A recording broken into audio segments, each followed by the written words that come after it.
今回の動画は夏の季節のもみじの葉焼けと水やりについてです。このもみじは園芸品種ではなく未生の山もみじでおそらく発芽してから5年くらい経過していると思われます。葉っぱも私の好きな形で気に入っていたのですが、1回の水やりを怠ったために水切れを起こしてしまいました。もみじが葉焼けするとこうなります。山もみじに申し訳ないという思いととても残念な気持ちになります。せっかくなので水切れで葉焼けをするとこうなるというお話とその対策についてお伝えいたします。苗は1メートルくらいで6号のスリット鉢で育てています。本日は7月31日になりますが、もうすでに1ヶ月くらい日中の気温は30度から35度です。また、1ヶ月以上、夜の気温も25度を下回ることがありません。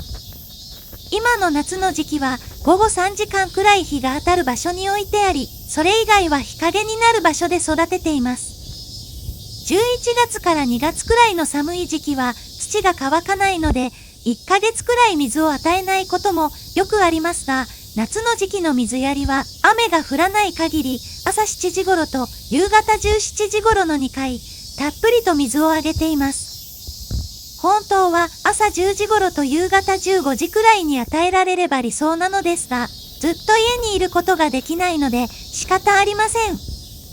水を与えたつもりでいたのですが、うっかり水を与えていないことに気がつかず、今回水切れを起こしてしまいました。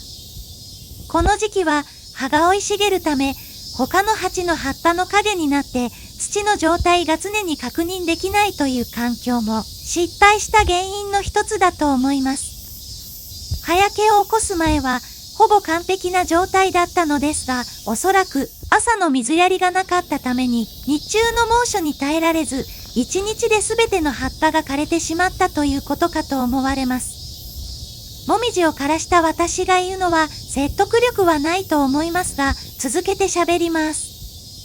一般的に植木の水やりは表面の土が乾いたらたっぷり水を与えるということが言われておりますが、特に夏の時期のもみじの鉢植えは種類を問わず、土が乾いていなくてもとにかく水を与えて常に湿っている状態の方がちょうど良いと思います。さらに土の部分に水を与えるだけではなく、葉っぱ全体に水をかけてあげるのも表面温度を下げたりするのに効果的です。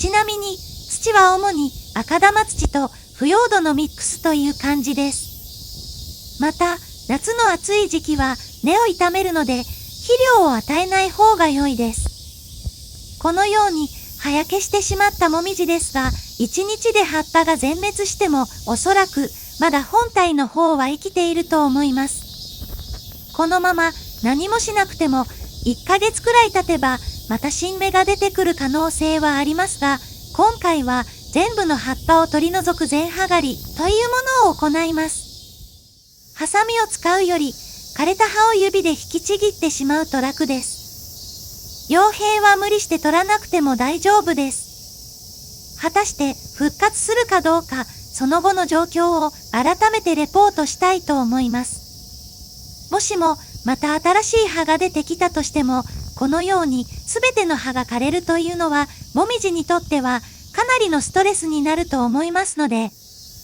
できればこういうことは避けたいものです。水やりを忘れないことは当然のことですが、強い夏の日差しと高温になる時期は完全な日陰で育てるのが一番です。どうしても日向になってしまうところに置かざるを得ない場合は、遮光カーテンなどをつけるなどして鉢の水分の蒸発を防ぐと良いです。この動画が皆さんのガーデニングライフのお役に立てれば幸いです。また次回の動画でお会いしましょう。ご視聴ありがとうございました。